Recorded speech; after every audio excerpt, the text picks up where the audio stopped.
Hello, welcome to my channel A. Medical Knowledge. Here we are going to discuss about the learning objective of fracture.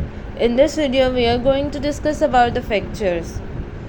First of all, learning objectives में हम देखेंगे कि हमें definition of fractures की पता लगेगी, then उसकी clinical features क्या है, उसकी रेडियोलॉजिकल इन्वेस्टिगेशन हमारे पास क्या है, और अगर कोई फ्रैक्चर आता है तो वो कौन सी टाइप का, उसको क्लासिफिकेशन किस में करेंगे, ये सारी चीज़ें हम देखेंगे.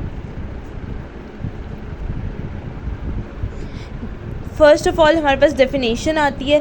फ्रैक्चर होता क्या है कि हमारे पास कोई भी बोन है वो ब्रेक हो जाए. फ्रैक्चर नाम ही हमें शो कर रहा है कि कोई भी बोन की ब्रेकेज आ रही है. अब ये कब आ रही है कि हमारे पास, हमें कैसे पता लगेगा, क्योंकि उसका एनाटॉमिकल कॉन्टिन्यूटी या कॉन्टिन्यू जो है वो बोन के साथ वो ख़राब हो गई है, तो हम कहेंगे कि वो जगह पे फ्रैक्चर आ गया है. जैसे कि आप इस पिक्चर में भी देख सकते हैं कि यहाँ पे फ्रैक्चर हैंड की बोन्स है उसमें आ रहा है. देन इसके बाद नॉर्मल एनाटमी ऑफ बोन आपको पता होनी चाहिए ताकि आप मार्क कर सके कि कहाँ पे आया. जैसे अब यहाँ पे आप कह सकते हैं पिछली स्लाइड में कि डायफेसिस में आया था फ्रैक्चर, ठीक है, वहाँ पे आया. आपको पता हो डायफेसिस किधर है, एपीफेसिस जो ऊपर वाला बोन का पार्ट है, जो कि हमने एनाटमी फर्स्ट ईयर में पढ़ा हुआ है, ठीक है. देन उसके बाद आर्टिकुलेटिंग कार्टिलेज आ रहा है. यहाँ पे आप देखिए डॉट डॉट से आपको नजर आएंगे विच इज़ स्पॉन्जी बोन, वहाँ पे तो नहीं आया फ्रैक्चर. मेडुलरी कैविटी पे तो नहीं आया, या पेरियोस्टियम का तो नहीं आया. अक्सर का जो ग्रीन स्टिक फ्रैक्चर होते हैं जो बहुत माइनर से आ रहे होते हैं वो पेरियोस्टियम के आ रहे होते हैं, तो हम लिख सकते हैं कि पेरियोस्टियम का फ्रैक्चर है. The fracture of this bone या femur bone of diaphysis, epiphysis, articulating cartilage और हिट द स्पॉन्जी बोन, ठीक है. ये सारा आप स्टेटमेंट में लिखते हो. कॉज क्या आ गया, कोई भी ट्रॉमा हो गया, कोई भी इंजरी आ गई, ब्लंट डाउनफॉल आ गया तो ये फ्रैक्चर आ गया. ऑस्टियोपोरोसिस हो गया, बोन्स की वैसे डेंसिटी कम थी तो ऑस्टियोपोरोसिस में आ गया. ओवर यूज़ हमने कर लिया जिसकी वजह से स्ट्रेस फ्रैक्चर आता है. कॉमन अमंग एथलीट्स में स्ट्रेस फ्रैक्चर्स बहुत कॉमन होते हैं. देन पेशेंट आपके पास किस तरह आएगा, पेन की कंप्लेन करेगा, स्वेलिंग की कंप्लेन करेगा, डिफॉर्मिटीज़ की प्लेन कर रहा है, और साथ साथ कह रहा है कि मेरा हाथ या लॉस ऑफ फंक्शन हो रहा है मुझे, ठीक है. सबसे पहले आता ही पेशेंट पेन के साथ है. जब पेन होगी, स्वेलिंग होगी, तब भी स्वेलिंग भी वो कहते हैं कि हम घर में खुद ही इसको ठीक कर लेते हैं, लेकिन जब पेन होती है ना तो मोस्ट की फीचर वही होता है कि पेशेंट ने आना ही है. तो MCQs में पूछ लिया जाए कि सबसे पेशेंट का क्या सबसे मेजर कंप्लेन होती है, तो ये सारे ऑप्शन है, तो you have to click the pen, क्योंकि पेन जब होती है तो आते ही पेशेंट तब है.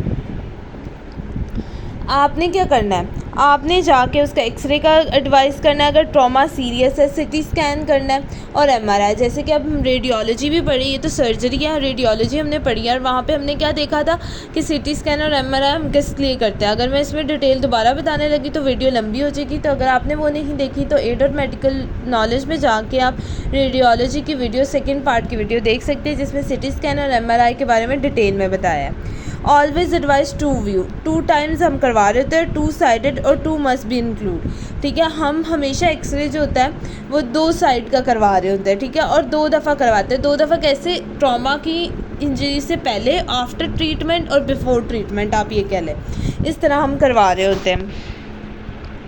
अब देखिए ये सिंपल फ्रैक्चर आया है जिसमें हमारे पास बोन जो है वो 2 फ्रेगमेंट्स में डिवाइड हो गई है. कम्युनिकेटिव फ्रैक्चर जो होता है मोर देन 1 लाइन या मोर देन 2 फ्रेगमेंट में बोन डिवाइड हो रही है तो हम इसे कम्युनिकेटेड फ्रैक्चर कहते हैं.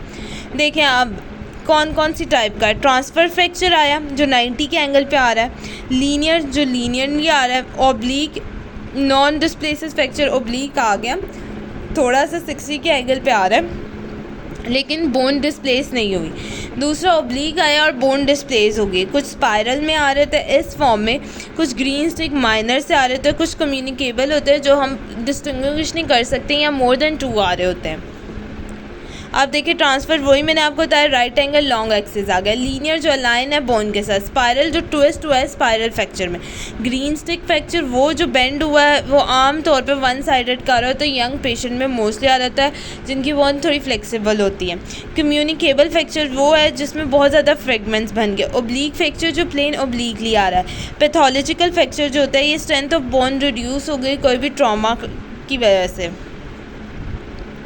अब हमारे पास close fracture versus open fracture आता है. क्लोज फ्रैक्चर जो है इसकी अभी हम पिक्चर भी देखेंगे।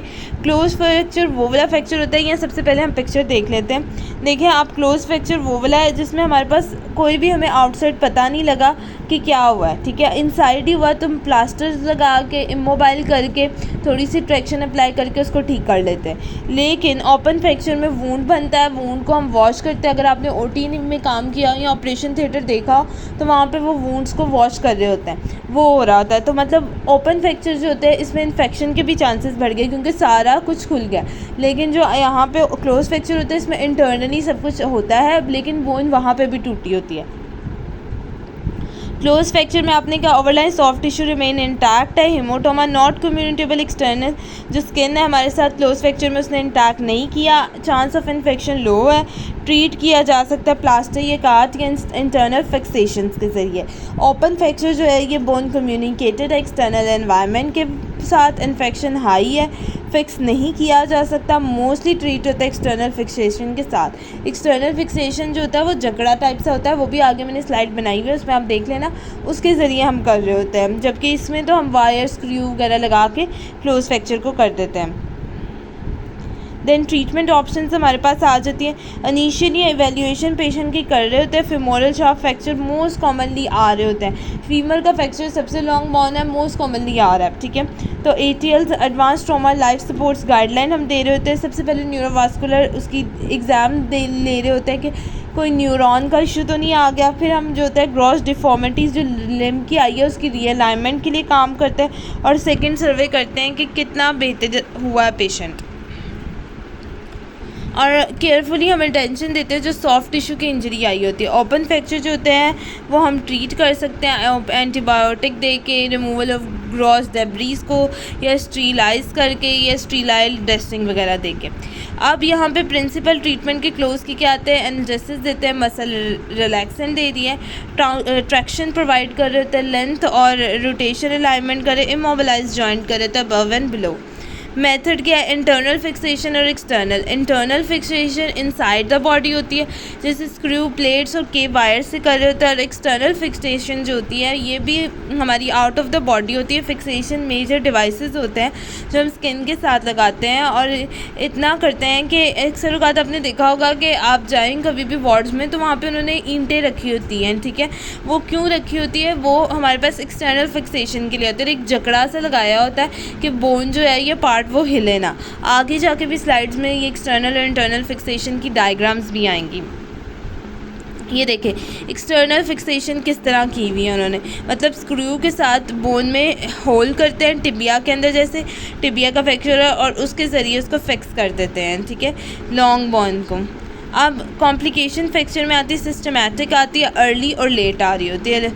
सिस्टमैटिक शॉक हो सकता है, फैट एम्बोलिज्म, या हमारे पास सिंड्रोम क्रश आ सकता है, मल्टीपल ऑर्गन डिसफंक्शन आ सकता है।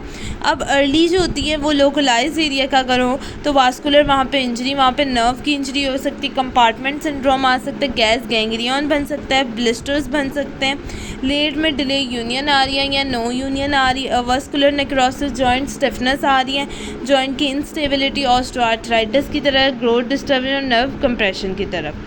Thank you so much for watching this video.